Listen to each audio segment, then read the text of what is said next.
इस संसार में किसी का भी विश्वास नहीं किया जा सकता। जब किसी भी व्यक्ति को सच और रियलिटी पता चलती है तब दो चीजें होती है। पहली, जिस चीज की रियलिटी पता चलती है उस पर वैराग्य हो जाता है, और दूसरी, उन सब को छोड़कर कहीं दूर जाकर धर्म करने की यानी कि शांति से रहने की इच्छा हो जाती है। लगभग 2000 साल पहले घटी एक सच्ची घटना। अवंती यानी कि आज के मध्य प्रदेश में एक बहुत प्रसिद्ध भर्तृहरि राजा राज्य चलाता था।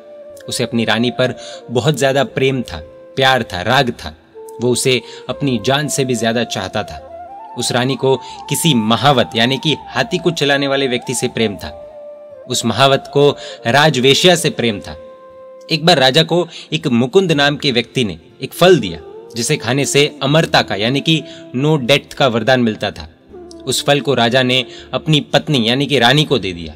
रानी ने वो फल उस महावत को दे दिया और महावत ने वो फल राजवेश्या को दे दिया। अब सुनिए, उस राजवेश्या को भर्तृहरि राजा से बहुत ज्यादा प्रेम था, इसलिए उस वेश्या ने वो फल राजा को दे दिया। राजा को खुद का फल खुद के पास देखकर बहुत आश्चर्य हुआ।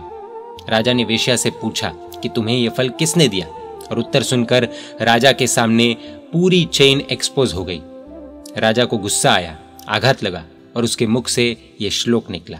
इस श्लोक का अर्थ है, जिसका मैं सतत चिंतन करता हूं वैसी मेरी पत्नी को मुझसे कुछ लेना देना नहीं है। वो दूसरे व्यक्ति पर रागी है और वो दूसरा व्यक्ति तीसरी स्त्री पर रागी है, और वो अव्य स्त्री मेरी चिंता करती है। उस रानी को, महावत को, कामदेव को, वेश्या को और मुझको धिक्कार हो। ऐसा सोचकर उस राजा को वैराग्य प्रकट हुआ और उसने राज्य को लात मारकर संन्यास ले लिया। हमारे साथ भी कभी कभार ऐसा होता ही होगा।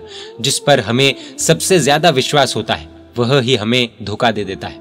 इस संसार में किसी का भी विश्वास नहीं किया जा सकता है, और इसीलिए ही श्री पयन्ना जी कहते हैं कि जो साधक होता है उसे सांसारिक सुखों में कोई इंटरेस्ट नहीं होता है और उसे सिर्फ धर्म में मेहनत करने की लगन लगी रहती है।